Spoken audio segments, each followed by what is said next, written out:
या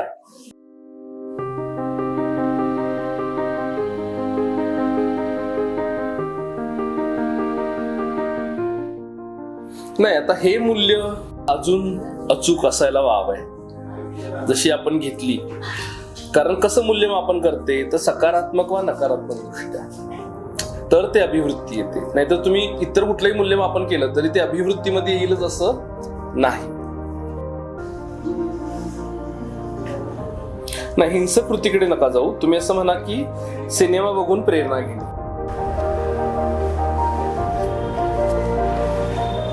हे पण एक वेळ ठीक म्हणता येईल.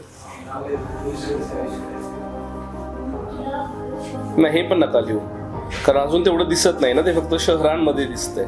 हे आता टू द पॉइंट झालेलं. बरोबर, मी सांगितलं तसं लिहिलेलं आहे, त्यामुळे हे गुड.